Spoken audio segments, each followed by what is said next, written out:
So we start with major breaking news from Arsenal. They have confirmed the signing of Brighton defender Ben White. Dharmesh Sheth is here. Dharmesh, in the last hour you said this was imminent. I didn't realise it was this imminent. Yeah, well, I've been saying imminent for quite a while, actually, to be fair. But yes, Arsenal and Brighton have both announced that Ben White, the defender, has moved from Brighton to Arsenal for an undisclosed fee on a long-term deal. The undisclosed fee we understand to be £50 million. And the long-term deal is a 5-year contract, I'm told, with the option of a further year. I can just tell you a few of the quotes that this came from Brighton, first of all, and it's very complimentary from Graham Potter, the Brighton head coach. He said, look, Ben has come an incredible way in a short period of time, but we felt he had all the attributes to achieve what he has in the past few years. We're incredibly proud of him and what he has achieved, and much credit must go to our academy, who have played such an important role in developing Ben from a younger age. Look, this will be looked at as a good deal for both Arsenal and for Brighton. You'll remember Ben White, a couple of seasons ago, had a very successful loan spell at Leeds United. Leeds United wanted to buy him last summer. They went in with 3 bids, failed with all 3 bids. The last one was as much as £30 million. And a lot of people questioned, why are Brighton not accepting a bid of £30 million for a player who hasn't had any Premier League experience? What ended up happening is that Ben White signed a new contract with Brighton that took him until 2024. And what a year it's been for Ben White since. He's had his first season in the Premier League, performed very, very well for Brighton, so well that Gareth Southgate had a look at him in that provisional squad ahead of Euro 2020, and he ended up becoming a member of that final Euro 2020 squad. And it was emerging for the last 4 or 5 weeks that Arsenal's interest was very, very concrete. They went in the middle of June with a £40 million bid. That was rejected by Brighton. They went back in with a £47 million bid. I think it was 43 million plus 4 million in add-ons. That too was rejected. And we thought, would Arsenal go back in again? We knew that the Brighton owner, Tony Bloom, would not stand in Ben White's way if he wanted to go, but provided Brighton's valuation was met. Their valuation was £50 million, which Arsenal went to, and now it is official. They have got their man. Ben White is finally an Arsenal player.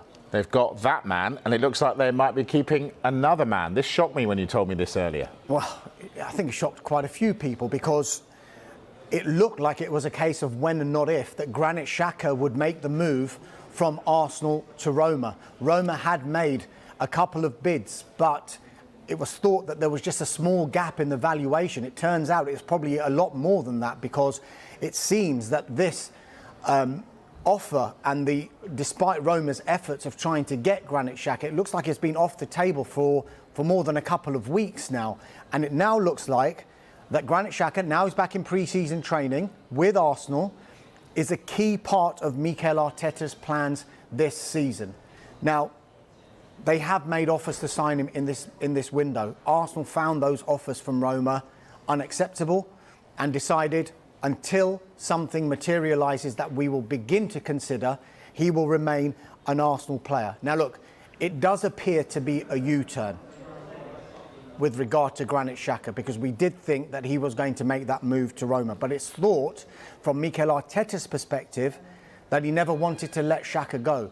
And it should be said here that publicly he has been a real backer of Granit Xhaka. If you go back to October 2019, that infamous moment when Granit Xhaka was subbed at the Emirates against Crystal Palace, a lot of the Arsenal fans were booing and jeering him, and he cupped his ears at the time. Gave us that one, didn't he? Exactly. Yeah. And it didn't go down too well with the Arsenal fans. And you thought then, has he played his final game for Arsenal?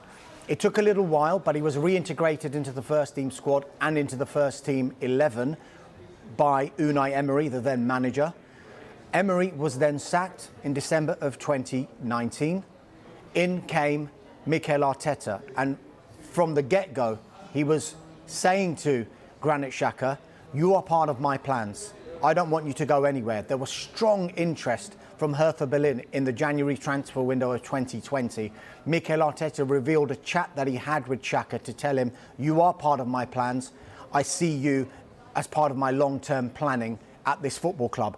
And look, that came to bear last season. If you look at his appearances last season, Granit Xhaka made 29 Premier League starts. The only outfield player who made more starts than Granit Xhaka for Arsenal last season was Bukayo Saka, who made 30 Premier League starts.